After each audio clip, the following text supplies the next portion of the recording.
So here's the thing Meghan Markle really thought she ate with that video. Didn't she? That bizarre little dance clip she posted on Instagram, allegedly from 4 years ago during her pregnancy, has somehow turned into one of the most talked about train wrecks on the internet right now. And I mean full-blown chaos. You can't scroll for 5 seconds on X or Instagram without seeing it reposted, memified, or absolutely roasted by someone. But let's break this down properly, because this whole mess is way more than just a cringy video. It's unraveling into a PR disaster, not just for Meghan, but for Netflix too. And they're not happy about it. So let's paint the scene. Meghan uploads this clip. She's supposedly in a hospital room, heavily pregnant, dancing. While trying to dance to a loud rap track, there's Harry in the background, lurking like some off-place extra face, conveniently turned away from the camera, and the whole vibe weird off. Uncomfortable, especially with the way Meghan moves, gesturing around, doing these odd little twerks and poses that make you question what exactly she was going for. Was this meant to be empowering, funny, emotional? Who knows? All we do know is that most people watched it and immediately went, "Wait, what the hell did I just see?" Now, here's where it gets juicy. Meghan claims the video is 4 years old to be exact, but people aren't buying. In fact, many are convinced it's much more recent, and they're picking apart every detail to try and prove it, from the audio track playing in the background to Meghan's hair, the lighting, the hospital decor, and even the way the camera's positioned. Everything's under a microscope right now, and the big red flag, Harry's hidden face. It's like she didn't want to give away the actual date. Because let's be real, Harry's face had been clearly visible. Folks could probably figure out when this was actually filmed, but Meghan being Meghan, she didn't just post a video and move on. Oh no, she's doubling down. According to her, this video was a message to her critics, her way of saying, "I'm a mother, I'm powerful, and I'll express myself however I want." That might sound empowering on paper, but in practice it came off as another episode in her long-running saga of deflection, narcissism, and victimhood. She's turning criticism into a personal attack narrative again, painting anyone who didn't like the video as jealous, unhealed, or just plain wrong. And here's where Netflix enters the drama. Insiders are saying they were not expecting this video to drop, and when it did, it blindsided everyone on her team. Executives at Netflix reportedly reached out to Meghan and asked her to take it down. They saw the wave of backlash building and wanted to do damage control. But Meghan, she didn't budge. The video is still up, proudly displayed like it's some kind of artistic masterpiece. And well, let's just say the internal tension is thick. There's allegedly a rift between higher-ups like Ted Sarandos and Greg Peters on how to handle this. Because not only is Meghan being roasted online, but it's reflecting badly on them too, especially with love Meghan already getting lukewarm reception before this mess. To make things worse, Meghan's making it clear she's going to use her show to lecture the public on parenting, identity, and motherhood. And let's be honest, who is asking for that? Netflix is feeling the heat right now, and it's all because they hitched their wagon to someone who just cannot stop causing trouble. Inside sources say the platform is quietly panicking. They had already been dealing with declining public trust after a string of flops and controversy-driven content. But Meghan, she was supposed to be their redemption arc, a celebrity name with global appeal, a clean slate to rebuild on. Instead, they're now scrambling to put out fires sparked by a single Instagram post. That's a level of chaos. We're talking about the problem isn't just that Meghan made a questionable video. It's how she's handling the blowback. Instead of showing even a drop of humility or saying, "Hey, maybe this wasn't the best idea," she's gone full force into her martyr complex. Every response, every statement she's made since the video dropped has been dripping with this weird tone of self-importance, like she genuinely believes she's being persecuted for simply being herself. She said, and I quote, "It's my purpose to show the critics who the real parent is." Girl, what? And the irony is painful, because while Meghan's out here saying she wants to show the world what a wholesome, caring mother looks like, she's literally using a controversial video as her platform to do a video that features her gyrating around a hospital room with a visible baby bump, while her husband lurks mysteriously in the background like some character in a psychological thriller. How is that the image is stable? Parenthood she wants to champion behind-the-scenes production on her.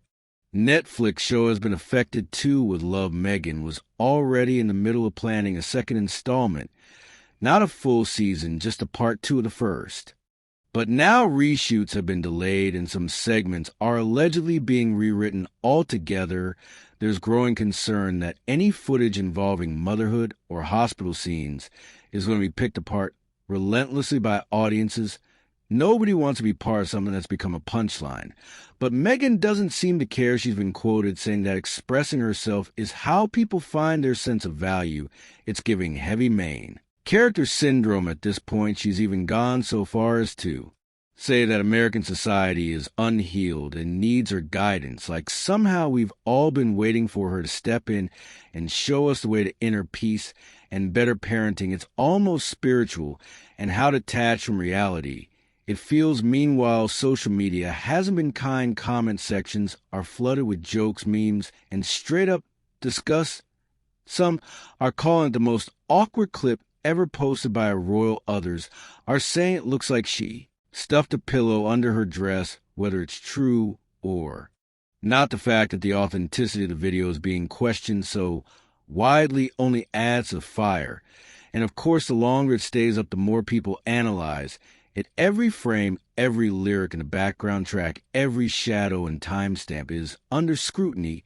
What's worse for Meghan is that the video is overshadowing everything else she's been working on, whatever podcast plans she had, whatever branding moves she thought were about to land.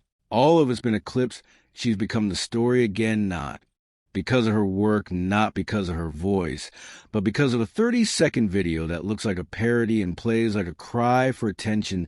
The craziest part of all this, Meghan still thinks she's winning, instead of recognizing the backlash for what is public rejection of yet another tone-deaf moment. She's wearing it like a badge of honor. In her mind, the criticism proves her influence.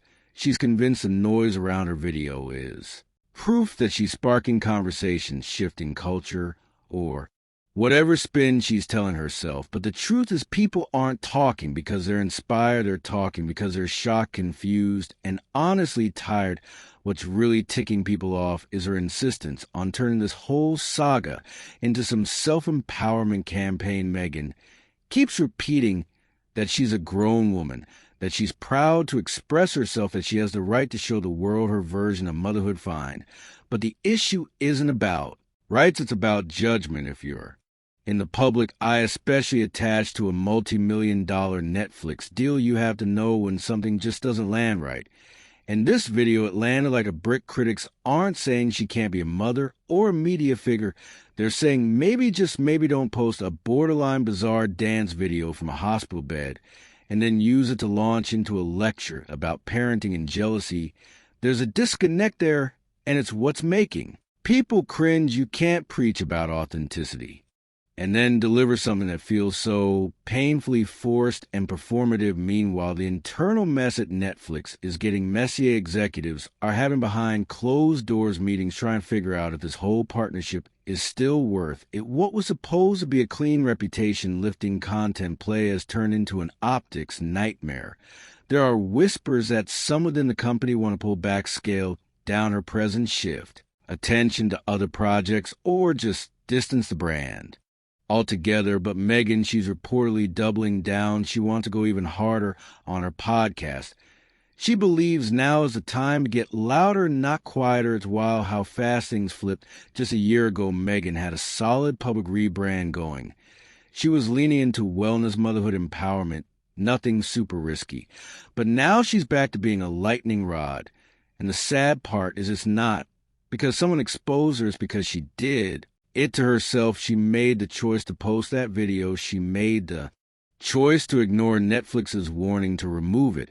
And she made the choice to turn valid public feedback into some sort of imagined war on her womanhood. Public trust is a fragile thing. Once it's gone, it's hard to rebuild, especially when you respond to criticism with defensiveness instead of reflection. And that's where Meghan seems to be stuck. She's stuck in a loop where every mistake becomes proof of her strength, every misstep becomes a lesson for the rest of us, but at a certain point it stops being inspiring and starts being exhausting. As of now, the video remains live. The backlash continues. Netflix is quietly revising its marketing plans, and Meghan, she's gearing up for more speeches, more monologues, more "this is who I really am" moments. Maybe she thinks the storm will pass. Maybe she believes this is just another chapter in her comeback story. But for everyone else watching from the sidelines, it feels less like a comeback and more like a meltdown, a very public, very avoidable meltdown.